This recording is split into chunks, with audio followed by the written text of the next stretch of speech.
Good morning students. आज हम class 10th की कविता कर चले हम फिदा पढ़ने जा रहे हैं।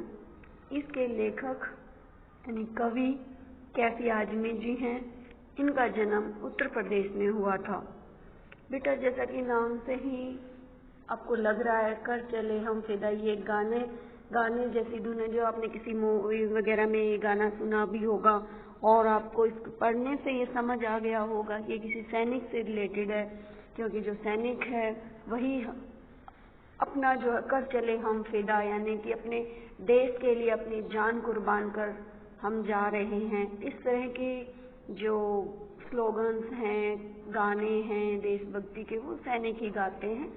तो बेटा ऐसा ही है कि ये कविता जो है युद्ध की पृष्ठभूमि पर आधारित फिल्म हकीकत के लिए लिखी गई थी बेटा, जिसमें कवि ने युद्ध में लड़ रहे सैनिकों की मनोदशा का वर्णन किया है। इस कविता में सैनिक अपने साथी सैनिकों तथा देशवासियों को संबोधित करते हुए कह रहा है कि मैं तो अपने देश के लिए कुर्बान हो रहा हूँ, लेकिन ये जो देश है मैं तुम्हारे हवाले छोड़कर जा रहा हूँ।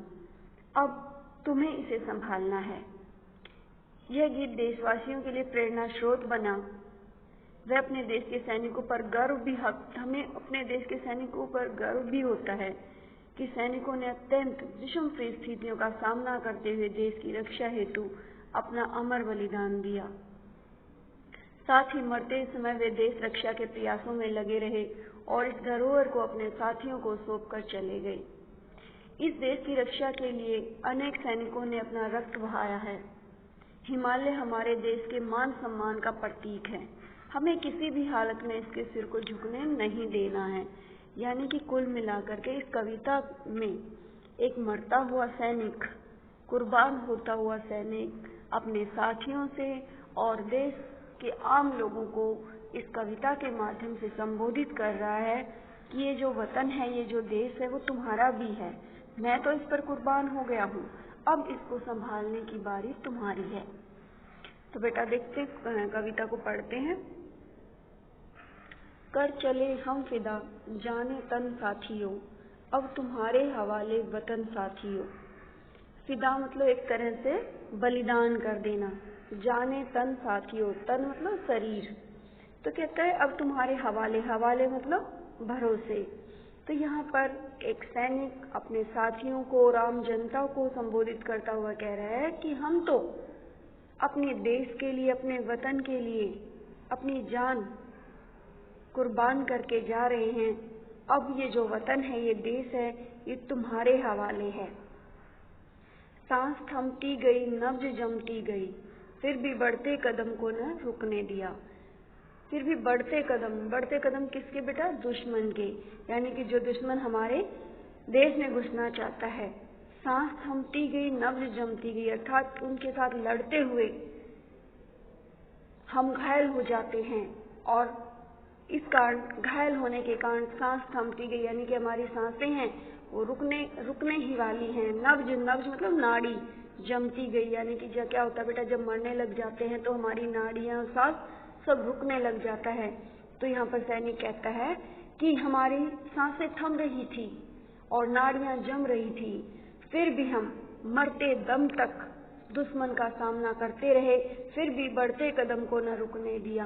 यानी कि फिर भी हम अपने कदम आगे बढ़ाते रहे और सैनिक को पीछे धकेलते रहे। हमने अपने कदमों को रुकने नहीं दिया, हमने वीरता से उनका सामना किया।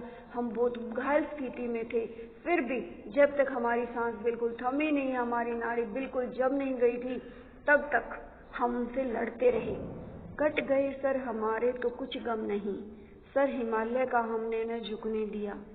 यहाँ पर सैनिक कहता है कि हिमालय जो हमारी देश की प्रतिष्ठा का सूचक है, उसके सिर को हमने झुकने नहीं दिया। अर्थात हमने कोई कायरता का काम नहीं किया है, हमने वीरता का कार्य किया है। हमारे सिर कट गए, हमें यानी कि देश के लिए वतन के लिए हम अपनी कुर्बानी दे गए, इसका हमें कोई दुख नहीं है, लेकिन हमने अपने देश की आन शान यानी हिमालय के सिर को झुकने नहीं दिया। इसी से हमें बड़ी खुशी है। मरते मरते रहा बापन साथियों, बागपन होता है बेटा जवानी का जोश, यानी एक तरह से वीरता का भाव जो सैनिक के अंदर होता है।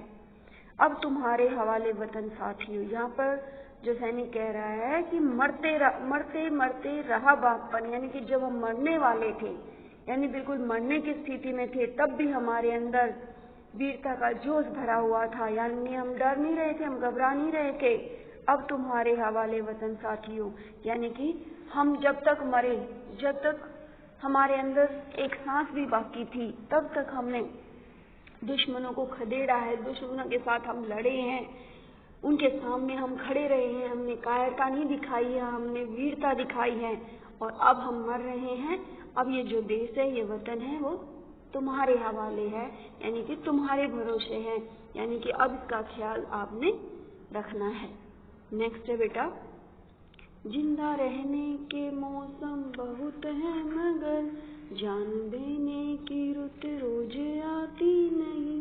यानी कि क्या कह रहे थे, जिंदा रहने के मौसम, यानी कि इस संसार में जिंदा रहने के मौके तो बहुत मिलते हैं, जान देने की रुत मतलब मौसम रोज आती नहीं, यानी कि अपने देश के लिए कुर्बान होने का मौका कभी कभी आता है, ये हमेशा नहीं आता। जिंदा तो हम हमेशा रहते हैं, लेकिन देश के लिए कुर्बानी देने का मौका यानी मौसम जो है वो कभी कभी आता है। हुस्न और इश्क दोनों को रुसवा करे वो जवानी जो खून में नहाती नहीं। हुस्न मतलब सुंदरता, इश्क मतलब प्रेम, दोनों को रुसवा करे, यानी कि वो जवानी जो खून मतलब खून में नहाती नहीं। यहाँ पर जो है सैनिक कह रहा है कि सुंदरता और प्रेम दोनों ही रुसवा मतलब एक तरह से बदनाम कर देते हैं, यानी कि जो अगर हम देश की आज़ादी के लिए नहीं लड़ते हैं, अपनी सुंदरता को और अपने प्रेम को देखते रहते हैं, अपने भाईचारे में अपने परिवार से जुड़े रहते हैं और अपनी सुंदरता को देखते रहते हैं, तो हमें अपने देश की हम देश पर कुर्बान नहीं हो सकते हैं। वो जवानी जो खून में नहाती नहीं है, अर्थात जो हुस्न और इश्क में फंसे रहते हैं वो खून में नहीं नहाते, अर्थात देश के लिए कुर्बान नहीं होते, वो हमेशा ही बदनामी के सूचक होते हैं, यानी वो बदनाम होते हैं, वो जवानी हमेशा बदनाम होती हैं। आज धरती बनी है दुल्हन साथियों, अब तुम्हारे हवाले वतन साथियों। यहाँ पर जो सैनिक है उसने अपनी इस धरती माता को दुल्हन कहा है कि आज जो धरती बनी है दुल्हन साथियों, यानी कि हमें अपनी धरती दुल्हन की तरह सुंदर और प्यारी लगती है। अब तुम्हारे हवाले वतन साथियों, अब जो हमारा देश है वो तुम्हारे हवाले है। क्या होता है बेटा, जो हमारी प्रिय चीज होती है हम उसी को बचाने की कोशिश करते हैं। तो यहाँ पर सैनिक कहता है ये जो धरती माता है वो हमें दुल्हन की तरह लगती है, तो हम इसकी बड़ी केयर करते हैं, हम इसको संभाल के रखते हैं, हम दुश्मन को इसमें नहीं घुसने देते, इसको हाथ भी नहीं लगाने देते। अब तुम्हारे हवाले। और सैनिक कह रहा है कि अब तक तो हमने इसकी रक्षा कर ली, अब इसकी रक्षा का जो भार है वो तुम्हारे कंधों पर है। नेक्स्ट है बेटा, राह कुर्बानियों की न वीरान हो, तुम सजाते ही रहना नए काफिले। वीरान मतलब सुनसान, काफिले मतलब यात्रियों का समूह। यहाँ पर सैनिक कहता है अपने दूसरे सैनिक साथियों से और देशवासियों से कि राह कुर्बानियों की, यानी कि अगर कोई दुश्मन हमारी धरती पर प्रवेश करता है, हमारे देश में आना चाहता है, हमारी भूमि पर कदम रखता है, तो उसको मारने का जज्बा हमारे अंदर होना चाहिए और इस जज्बे को हमने कभी वीरान नहीं होने देना, यानी कि इसको अपने अंदर से समाप्त नहीं करना है। राह कुर्बान कब होते हैं बेटा, जब हम किसी चीज को पाने के लिए लड़ते हैं और तब मर जाते हैं तो कुर्बान होना कहते हैं। तो जो सैनिक है वो अपनी धरती माता के लिए, अपने देश के लिए कुर्बान होते हैं, यानी बलिदान देते हैं। तो कहते हैं कि इस बलिदान की राह को तुम वीरान मत होने देना, यानी कि तुम इस वीरता के कदम पर आगे बढ़ते रहना, तुम सजाते ही रहना नए काफिले, यानी कि यात्रियों का और एक समूह तुम तैयार रखना, यानी कि एक काफिला समाप्त होने के बाद दूसरा काफिला उस देश की आजादी के लिए तैयार होना चाहिए। फतेह का जश्न इस जश्न के बाद है, फतेह का जश्न इस जश्न के बाद है, जिंदगी मौत से मिल रही है गले। यहाँ पर जो है जो सैनिक कहता है कि फतेह यानी जीत का जश्न इस जश्न के बाद है। कौन सा जश्न के बाद, बलिदान के जश्न के बाद, कुर्बानी के बाद, क्योंकि जब हम देश पर कुर्बान होते हैं तभी तो हमें जीत मिलती है, तभी तो हम अपने मकसद में कामयाब होते हैं। तो यहाँ पर जो सैनिक है वो कहता है कि जो जीत है वो इस जश्न के बाद है, यानी कि कुर्बानी के बाद ही हमें जीत मिलेगी। जिंदगी मौत से मिल रही है गले, यानी और हम है जो हैं जिंदगी, यानी कि जो हम है अपने देश के लिए कुर्बान हो रहे हैं, अर्थात जो जिंदगी है वो मौत के गले लग रही है, अर्थात हम मर रहे हैं। बांध लो अपने सर से कफन साथियों, अब तुम्हारे हवाले वतन साथियों। बेटा यहाँ पर एक मुहावरा है, सर से कफन बांधना, अर्थात मरने के लिए तैयार होना। तो एक सैनिक कहता है कि मैं तो अपने देश पर कुर्बान हो रहा हूँ, मैं तो जिंदगी के मौत के गले मिल रहा हूँ, अब तुम भी मरने के लिए तैयार हो जाओ, क्योंकि ये जो वतन है अब तुम्हारे भरोसे है, तुम्हारे हवाले है, तुमने इसकी रक्षा करनी है, और इसकी रक्षा हम बलिदान दे करके, कुर्बानी दे करके ही कर सकते हैं। नेक्स्ट बेटा, खींच दो अपने खून से जमी पर लकीर, इस तरफ आने न रावण पाए न रावण कोई। यहाँ पर बेटा दो पंक्तियों के माध्यम से क्या बताया गया, रावण यानी दुश्मन, जैसे कोई सीता का हरण करके ले गया था ना रावण, तो खींच दो अपने खून से जमी पर लकीर, यानी कि तुम अपनी इस भूमि पर खून से जमी भूमि पर, लकीर मतलब लाइन, यानी कि तुम अपने देश के लिए कुर्बान होने के लिए तैयार रहो। यानी कि क्या होता है, खून की लकीर कब खींची जाएगी, ऐसे थोड़ी ना के लिए खून निकाला और लाइन लगा दिए, ऐसे नहीं होगा बेटा। देश की आजादी के लिए तत्पर होना, यानी कि एक कुर्बान हुआ है तो दूसरा कुर्बान होने के लिए तैयार रहे, उस रास्ते को कभी सुनसान ना छोड़े, उस रास्ते पर हमेशा खून की धारा बहती रहे। इस तरफ आने पाए न रावण कोई, अगर कोई दुश्मन हमारे देश में घुसना चाहता है तो उससे लड़ने के लिए तुम तैयार रहो, इस जमी पर खून की लकीर खींच दो कि कोई रावण इस धरती पर हमारे देश पर आने न पाए। तोड़ दो हाथ अगर हाथ उठने लगे, छू न पाए सीता का दामन कोई।